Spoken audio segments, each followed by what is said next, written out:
Episode ke-32. Bertemu Hamid.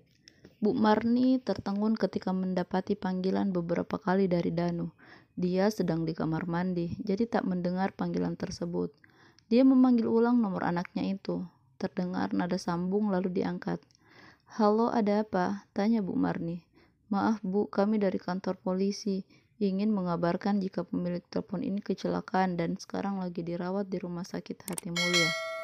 Bu Marni terduduk lemas, HP-nya terlepas dari genggaman. Untung saja jatuh di atas kasur. Dia berkali-kali mengusap dada, menahan nyeri yang tiba-tiba muncul.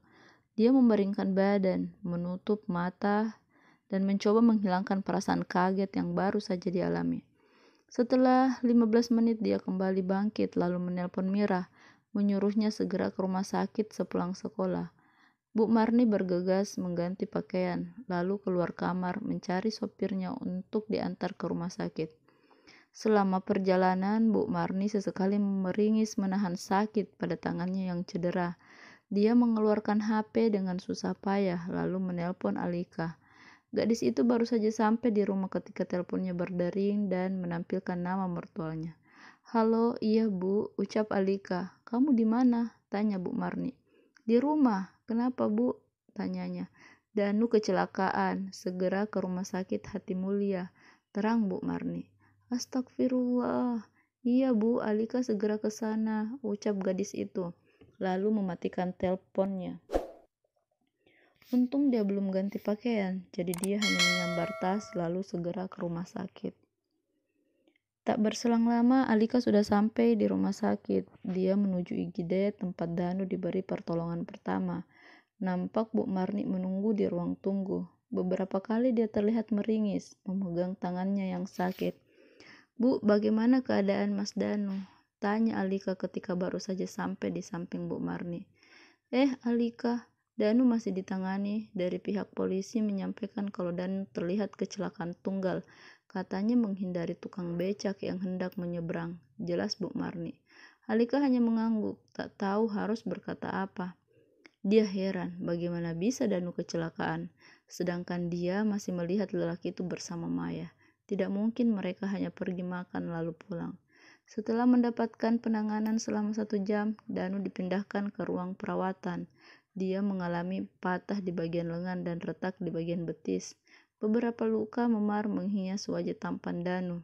Melihat anaknya belum sadarkan diri, akibat obat anestesi, Bu Marni menangis. Dia berkali-kali mengusap lembut rambut Danu. Perban melingkar di kepalanya. "Ibu pulang saja, nanti saya yang jaga Mas Danu." "Kasihan ibu juga butuh istirahat," ujar Alika. "Ibu gak apa-apa, lagian di rumah pasti gak akan tenang." Alika tak lagi membantah Bu Marni. Dia mengerti kalau mertuanya itu sangat mengkhawatirkan anaknya. Tak berapa lama Mira muncul. Dia minta izin sehingga bisa pulang cepat. Melihat keadaan Danu, Mira senang sekaligus sedih. Senang karena dia mengira bahwa itulah karma untuk kakaknya. "Kok senyum-senyum?" tanya Alika. "Enggak kok," elak Mira. Sedang asik mengobrol, terdengar rintihan dari Danu. Alika segera mendekat. Melihat Danu membuka mata, dia lalu memanggil Bu Marni. "Bu, Mas Danu siuman," seru Alika dengan suara keras. "Alhamdulillah," ucap Bu Marni. Dia bangkit lalu melangkah masuk ke dalam ruang perawatan. Mira keluar ruangan, malas berbasa-basi dengan kakaknya itu. Beberapa kali Danu meringis menahan sakit. Alika dengan tenang mengambilkan air minum dan membantunya minum. Setelah bujuk rayu yang panjang, Bu Marni akhirnya bersedia juga untuk pulang. Kini tinggal Alika yang menjaga Danu. Gadis itu cukup telaten, tidak ketus seperti tempo hari. Danu yang tidak bisa tidur menatap Alika yang sudah terlelap di sofa. Lelaki itu tersenyum. Entah kenapa hatinya menghangat melihat Alika. "Sepertinya aku jatuh cinta," ucapnya. Sedang asik melihat Alika, Danu teringat Maya. Dia teringat belum menyampaikan berita bahwa dia kecelakaan. Direhnya HP yang terletak di samping kepala, lalu ditekan nomor Maya. Nomornya aktif tapi tak diangkat. Mungkin dia sudah tidur, atau dia marah karena aku tinggalkan. Danu bermonolog dalam hati. Dia menghubungi Maya sekali lagi, tapi tetap tak diangkat. Danu meletakkan lagi HP-nya dan mencoba beristirahat. Lagi ngapain? Pagi ini aku jemput ya, kebetulan kita searah. Pesan chat Hamid membuat Alika menepuk jidat. Dia lupa kalau masih bekerja. Maaf pak, hari ini saya tidak masuk kerja. Saya sedang di rumah sakit. Kamu sakit? Enggak pak, suami saya yang habis kecelakaan. Kali ini Hamid yang menepuk jidat membaca chat terakhir Alika. Dia lupa jika gadis itu telah menikah. Namun dia heran kalau Danu suaminya, kenapa gadis itu santai sekali ketika mereka bertemu dengan Maya dan Danu. Bukannya jika istri memergoki suaminya selingkuh, maka dia akan menangis. Sepertinya ada yang aneh, gumam Hamid.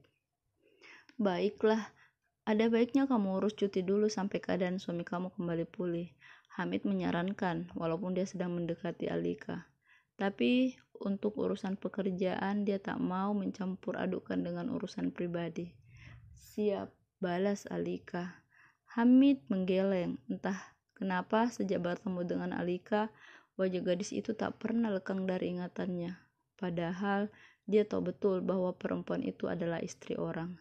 Astagfirullah, sudah gila aku, ucapnya.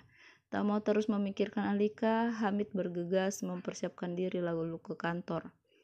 Maya bangun dengan keadaan acak. Dia meraba tempat tidur, tak ditemukan Robi di sampingnya. Secari kertas tersimpan di atas bantal. Terima kasih untuk malam indah kita. Kuharap ini bukan pertemuan kita yang pertama dan terakhir. Aku selalu menunggu kabarmu. Robi. Maya tersenyum memeluk dan mencium kertas tersebut.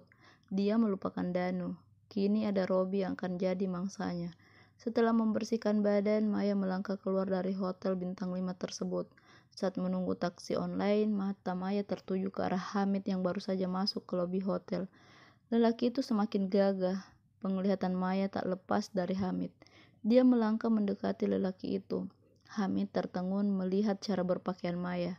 Apa kabar? Tanya Maya. Dia mendekat lalu memeluk Hamid, mendaratkan sebuah kecupan di pipi kiri dan kanan Hamid. Lelaki itu tak sempat mengelak. Kolega bisnis Hamid sampai mengeritik dahi melihat kelakuan wanita itu. Merasa diperhatikan, Maya tersenyum ke arah kolega Hamid, mengulurkan tangan, memperkenalkan diri sebagai tunangan Hamid. Perkenalkan, saya Maya, tunangan Pak Hamid. Setengah tak percaya. Satu persatu orang yang ada di situ menyalami Maya sambil memperkenalkan diri. Karena ini bisnis besar, Hamid tak bisa berbuat apa-apa. Dia tak mau menegur Maya. Jangan sampai para tamu terganggu. Mereka melanjutkan langkah masuk ke ruang pertemuan hotel, tempat akan diadakan meeting. Setelah mereka sampai, Hamid mempersilahkan para tamu masuk dan menunggunya sebentar. Dia beralasan akan mengantar Maya ke lobi. Setengah berlari, Hamid menarik lengan Maya, membuat gadis itu meringis menahan sakit di lengan. Hei, lembut sedikit dong, ucap Maya. Pergi dari sini, dan tolong nyalah dari hidupku, seru Hamid. Dia melepaskan cengkramannya pada Maya. Kenapa sayang? Bukankah aku adalah orang yang paling kamu cintai? Jangan membohongi dirimu, tanya Maya bertubi-tubi. Tangannya mengelus lembut rahang Hamid. Lelaki itu menutup mata, mengepalkan tangan kuat, menahan diri untuk tak menggampar pipi mulus Maya. Pergilah, aku tak ingin melihatmu lagi, ucap Hamid menahan geram. Kalau aku tak mau? Tanya Maya.